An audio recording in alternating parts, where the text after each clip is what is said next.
আসসালামু আলাইকুম। আশা করি সবাই অনেক ভালো আছেন। তো আজকে খুবই মজাদার এবং সাধারণ একটি রেসিপি করলা ভাজি চিংড়ি মাছ দিয়ে রান্না করে দেখাবো আপনাদেরকে।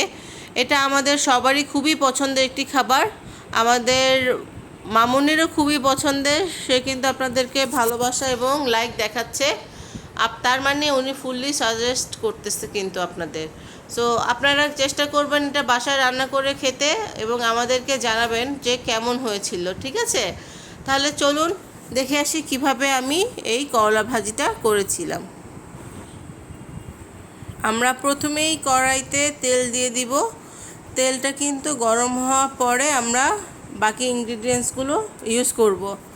তো করলা কিন্তু একটা খুবই সাধারণ খাবার, এটা আপনারা সারা বছরই পাবেন। আমি যতটুকু জানি ডায়াবেটিস রোগীদের জন্য খুবই উপকারী। তো আমরা যেটা করি, আমরা মেনলি আলু এবং করলা একসাথে করে ভাজি করি। তবে যাদের ডায়াবেটিস রোগ আছে তারা কিন্তু আলুটা অ্যাভয়েড করবেন।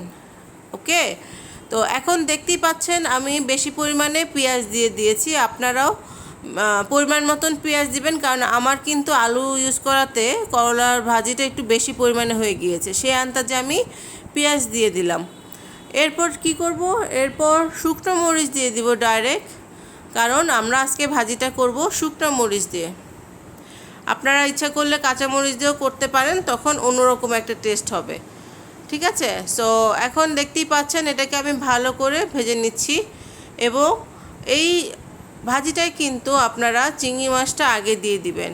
এবং এরপর কিন্তু আমি একটা আইটেম দিব যেটা নর্মালি অনেকেই ইউজ করে না, কিন্তু আমি ইউজ করি। কারণ হচ্ছে করলা ভাজিটা আমি একদম ভাজা ভাজা করতে চাই না, একটু কম ভাজা দিয়ে এবং এই যে জিনিসটা দিব সেটা দিয়ে আমি ভাজি করব। সেটাতে কি হয়, আমাদের কাছে একটু ভালো লাগে, তরকারির ফ্লেভার আসে। আমরা আসলে বেশি ভাজা পছন্দ করি না, অনেকেই এটা ভেজে একদম শুকিয়ে ফেলে, আমরা একটু ভিজে ভিজা খাই। এই যে দেখতেই পাচ্ছেন আমি সামান্য পরিমাণে একটু আদা রসুন দিয়ে দিলাম। এর কারণ হচ্ছে আমি যদি এই আদা রসুনটা ইউজ করি তাহলে এটা একটু ভিজে ভিজে থাকবে। এবং এরপর দিয়ে দিলাম পরিমাণ মতো মরিচ গুঁড়ো এবং লবণ। মরিচ গুঁড়োটা দিলাম এই জন্য যাতে একটু ঝাল ঝাল হয়, ঠিক আছে? সো এই যে করলা আলু দিয়ে কেটে রেখেছিলাম সেটা এখন আমি দিয়ে দিচ্ছি। তো দেখতেই পেলেন যে আমি এখানে আলু ইউজ করেছি এবং এতে ভাজিটা কিন্তু বেড়ে গিয়েছে। এর কারণ হচ্ছে আমরা সবাই এটা খুব পছন্দ করি এবং ভাত দিয়ে আমরা প্রচুর পরিমাণে এই করলা ভাজিটা খেতে পারি। আলহামদুলিল্লাহ, দেখতেই পাচ্ছেন মাশাআল্লাহ কি সুন্দর একটা কালার আসছে, রাইট? তো এখন আমি ভালো করে এটাকে নেড়ে দিচ্ছি যাতে এটার সিদ্ধটা ভালোভাবে হয়, কারণ আমি কিন্তু ভালো করে সিদ্ধ করতে হবে, না হলে কিন্তু হবে না। তাহলে আমরা ভালো করে ভেজে নিব। এবং লবণটাও চেখে দেখলাম, না ঠিক আছে লবণটা। সো এখন যেটা হচ্ছে, এই ভাজিটাকে আমি আরও 5 মিনিটের মতন আমি চুলোতে রাখবো যাতে ভাজিগুলো ভালো করে সিদ্ধ হয়, ঠিক আছে? এবং দেখতেই পাচ্ছেন আলু করলা সব কিছু কিন্তু একটু বড় করে কাটা হয়েছে, কারণ হচ্ছে এটা আমি পরে ভেঙে দিব। ভেঙে এই যে দেখতেই পাচ্ছেন ভেঙে দিচ্ছি, কারণ ভেঙে দিলে টেস্টটা আরও মজা লাগে আমাদের কাছে। আপনারা আপনাদের মতন যারা এতদিন রান্না করে আসছেন সেভাবেও রান্না করে খেতে পারেন, বা আমাদের মতো ট্রাই করতে পারেন। অবশ্যই ট্রাই করলে কিন্তু কমেন্ট বক্সে জানাবেন। আর কারা কারা এই করলাটা পছন্দ করেন না এবং করেন সেটাও কিন্তু শেয়ার করতে পারেন কমেন্ট বক্সে, রাইট?